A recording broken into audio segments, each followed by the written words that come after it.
ഗൗരിശങ്കരത്തിൻ്റെ പുതിയ എപ്പിസോഡ് റിവ്യൂയിലേക്ക് എല്ലാവർക്കും സ്വാഗതം. അങ്ങനെ നമ്മുടെ അജിത്തും ജോജുവും ശങ്കർബായിനെ കാണാൻ വേണ്ടി ചാരങ്ങാട് വീട്ടിലെത്തുവാണ് കേട്ടോ. എന്നിട്ട് ശിവാനിയെ പറ്റി അന്വേഷിക്കാൻ പറഞ്ഞ് എന്തായെന്നൊക്കെ ചോദിക്കുമ്പോൾ അവൾ തിരുവനന്തപുരത്തുണ്ട് എന്നറിഞ്ഞ് എന്നൊക്കെ ഇങ്ങനെ പറഞ്ഞ് നിൽക്കുമ്പോൾ നമ്മുടെ ഗൗരി അങ്ങോട്ട് വരുവാണ് കേട്ടോ. ഗൗരി തിരുവനന്തപുരം എന്ന് കേൾക്കുമ്പം എന്താ തിരുവനന്തപുരത്ത് എന്നൊക്കെ ചോദിക്കുമ്പോഴേക്കും നമ്മുടെ ശങ്കർബായി ഓൾറെഡി ഇവരോട് പറഞ്ഞിട്ടുണ്ട് ഒരു കാരണവശാലും ഗൗരി ഇതേപ്പറ്റി അറിയരുന്ന്. അപ്പോൾ ഇവരെല്ലാം നിന്ന് പരുങ്ങുവാണ് കേട്ടോ. അപ്പോൾ ഇങ്ങനെ പറയും തിരുവനന്തപുരത്ത് നമ്മുടെ അജിത്തിൻ്റെ ഒരു ബന്ധുവുണ്ട്, അവർക്കൊരു എക്സാം എന്ന് പറയുമ്പോഴേക്കും പെട്ടെന്ന് നമ്മുടെ ഗൗരി വയ്ക്കുക എക്സാം എവിടെയാണെന്ന് ചോദിക്കുമ്പോൾ അജിത്ത് ഒന്നും മിണ്ടാണ്ട് ഇങ്ങനെ നിൽക്കുകയാണ് കേട്ടോ. അപ്പോഴേക്കും നമ്മുടെ ശങ്കർബായി തുമ്പയില്ലേ മറ്റേ റോക്കറ്റ് വിടുന്ന സ്ഥലം അവിടെ എങ്ങാണ്ടാണെന്ന് തോന്നുന്നു, ഇവർക്ക് പോകാൻ ധൃതിയുണ്ട്, ഇവർ പോകാമെന്നാണ് പറയുന്നതെന്നും പറഞ്ഞാൽ ഒരു കണക്കിന് അവരെ പറഞ്ഞു വിടും കേട്ടോ.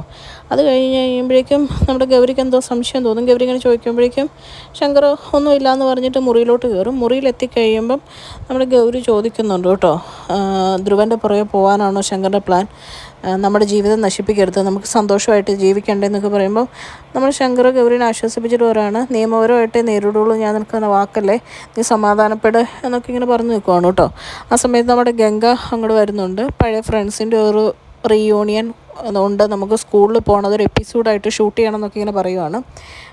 പഴയ ഫ്രണ്ട്സും അധ്യാപകരും സ്കൂളും ഒക്കെ എന്ന് പറഞ്ഞിട്ട് ഗൗരിയോട് പറയാണ്, നീയും പോരെ കേട്ടോ എന്നിങ്ങനെ പറഞ്ഞിട്ട് നമ്മുടെ ശങ്കറിനോട് ചോദിക്കുകയാണ്, അജിത്തും ജോജു അവരെന്തേ എന്നെ കാണാണ്ട് പോയെന്ന് ഇങ്ങനെ ചോദിക്കുമ്പോൾ അല്ല അവർക്കെന്തോ അത്യാവശ്യമുണ്ടോ അതുകൊണ്ടാണ്, എന്താ നിന്നെ കാണാണ്ട് പോയെന്ന് പറയുന്നത്, നീ അവരെ വിളിച്ച് ചോദിക്കുന്നൊക്കെ പറയുവേ.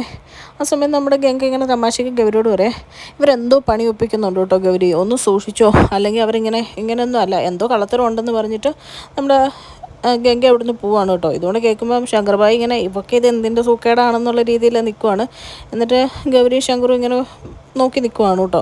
ആ സമയത്ത് നമ്മുടെ ശേഖരൻ പയ്യെ പമ്മി ചാരങ്ങാട്ട് വീട്ടിൽ വരുവാണ് കേട്ടോ. എന്നിട്ട് ഫോൺ എടുത്തിട്ട് രാധാമണി തങ്കച്ചിയെ വിളിച്ചിട്ട് ആരുമില്ലാന്ന് ഉറപ്പല്ലേ അമ്മേ എന്ന് ചോദിച്ചാൽ അകത്ത് കയറുവാണ്. എന്നിട്ട് രാധാമണി തങ്കച്ചി പറയാണ്, നീ ഒരു ചോറയിലും ഉണ്ട് എന്നൊക്കെ ഇങ്ങനെ പറയുമ്പോൾ ശേഖരൻ പറയും, എല്ലാവരും തൃശ്ശൂർ റൗണ്ടിൽ അറിഞ്ഞു എന്നെ പുറത്താക്കിയ കാര്യം, അച്ഛനാണെങ്കിൽ എന്നെ ഒരിടത്തും അടുപ്പിക്കണ്ടെന്നാണ് പറഞ്ഞേക്കുന്നത് എന്നൊക്കെ പറയുമ്പോഴേക്കും രാധാമണി തങ്കച്ചി പറയും, എന്തൊരവസ്ഥയാണോ, എല്ലാം ഗൗരി കാരണമെന്നൊക്കെ ഇങ്ങനെ പറഞ്ഞുകൊണ്ടിരിക്കുമ്പോൾ കമല അങ്ങോട്ട് വരുവാണ് കേട്ടോ. കമല എന്നിട്ട് ആ ടേബിളിലിരിക്കുന്ന ഒരു ജഗ്ഗിലെ വെള്ളം ഇങ്ങനെ എടുത്തിട്ട് ശേഖരൻ്റെ തലയിലോട്ട് നേരെ ഒഴിക്കണം കേട്ടോ. ശേഖരനാണെങ്കിൽ കലി വരും, പുള്ളി ചോറ് കൊണ്ടുമ്പോഴേക്കുമാണ് ഈ പരിപാടി കാണിക്കുന്നത്. എന്നിട്ട് ശേഖരൻ ചാടിത്തുള്ളി ഇവർക്ക് വട്ടാണേലും വേണ്ടി വരുന്നത് രണ്ടെണ്ണം കൊടുത്തിട്ടേ ഉള്ളൂ എന്നും പറഞ്ഞ് അടിക്കാൻ തുടങ്ങുമ്പോഴേക്കും നമ്മുടെ കമല കയ്യിലിരിക്കുന്ന കത്തി എടുത്തിട്ട് ശേഖരനോട് പറയണേ, നിന്നെ ഞാൻ കുത്തി മലർത്തൂടെ പന്നി എന്നൊക്കെ പറഞ്ഞ് നമ്മുടെ ശേഖരൻ്റെ മെക്കിട്ട് കയറാൻ ചെല്ലുവാണ് കേട്ടോ. രാധാമണി തങ്കച്ചി പേടിച്ചിട്ട് പറയും, നീ ആൾക്കാർ വരുന്നതിന് മുമ്പ് ഇവിടെ ഒച്ച വെച്ച് ആകെ പ്രശ്നമാക്കും, നീ ഇവിടെ നിന്ന് എങ്ങനെയും പോ എന്ന് പറഞ്ഞ് ശേഖരനെ പയ്യെ ഇറക്കി വിടും. അത് കഴിയുമ്പോഴേക്കും നമ്മുടെ കമലയോട് രാധാമണി തങ്കച്ചി അവിടെ മാറുന്നത്, ഇവളുടെ ഒരു വട്ട് കാരണം എൻ്റെ മോന് ഒരു ചോറുണ്ണാൻ പറ്റുള്ളൂ എന്ന് പറയുമ്പോഴേക്കും നമ്മുടെ കമല ഈ മറ്റേ സർക്കസിലൊക്കെ നൈഫ് എറിയുന്ന പോലെ ഇങ്ങനെ പിടിച്ച് വെച്ചേക്കുവാണ് കേട്ടോ. എന്നിട്ട് പറയും, തള്ളെ നിങ്ങൾ സർക്കസ് ഒന്നും കണ്ടിട്ടില്ലെന്ന് വെച്ച് എറിയാൻ വേണ്ടി ഇങ്ങനെ നിൽക്കുവാണ്, പോയിന്റ് ഷൂട്ട് ചെയ്യാൻ വേണ്ടിയിട്ട്. ആ സമയത്ത് നമ്മുടെ ഗൗരി പെട്ടെന്ന് വന്ന് കത്തി മേടിച്ച് വെക്കും കേട്ടോ. എന്നിട്ട് കൂട്ടിക്കൊണ്ട് പോവാണ് കമലയിടത്തിന് എന്തൊക്കെയോ പറഞ്ഞ്. ആ സമയത്ത് ഇങ്ങനെ രാധാമണി തങ്കച്ചി എന്തോ ഇരുന്ന് പിറുപിറുക്കുന്ന കാണുമ്പോഴേക്കും നമ്മുടെ കമല പറയും, കണ്ടില്ലേ തള്ള എന്തോ ഇരുന്ന് പിറുപിറുക്കുന്നത്, വട്ടാന്ന് ഞാൻ പറഞ്ഞില്ലേ എന്ന് പറയുമ്പോഴേക്കും ഗൗരി പറയും, തള്ളാന്ന് പറയല്ലേ അമ്മ എന്ന് പറയും. അപ്പോഴേക്കും നമ്മുടെ കമൽ ഇങ്ങനെ ആക്കിക്കൊണ്ട് അതെ അമ്മയ്ക്ക് വട്ടാന്നാണ് തോന്നുന്നതെന്നൊക്കെ പറയുന്നുണ്ട്. പിന്നെ കാണിക്കുന്നത് പ്രോസറിൻ്റെ വീടാണ് കേട്ടോ. ആരതിക്ക് ഇഷ്ടമുള്ള ഫുഡ് ഉണ്ടാക്കുന്നില്ല എന്നുള്ള പരാതി മാറ്റാൻ വേണ്ടി നമ്മുടെ നന്ദിനിയമ്മ ആരതിക്കുള്ള ഫുഡ് ഉണ്ടാക്കുമായിരുന്നു. ആ സമയത്ത് പെട്ടെന്ന് സന്ധ്യ ചേച്ചി കയറി വന്നിട്ട് അവിടെ ഇരുന്ന സ്റ്റവയിലിരുന്ന ഫുഡ് എടുത്ത് മാറ്റുമ്പോൾ ആരതിക്ക് ആകെ ദേഷ്യം വരുവാണ് കേട്ടോ.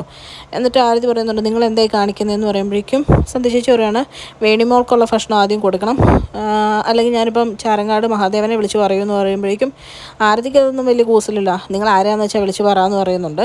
പക്ഷെ നന്ദിനിയമ്മ വന്നിട്ട് പറയുന്നുണ്ട്, അത് വേണ്ട വേണിമോൾക്കുള്ളത് ഉണ്ടാക്കിക്കോ, അത് കഴിഞ്ഞ് ഞങ്ങളിവിടെ ഉണ്ടാക്കുന്നുള്ളൂ എന്നൊക്കെ പറയുന്നുണ്ട്.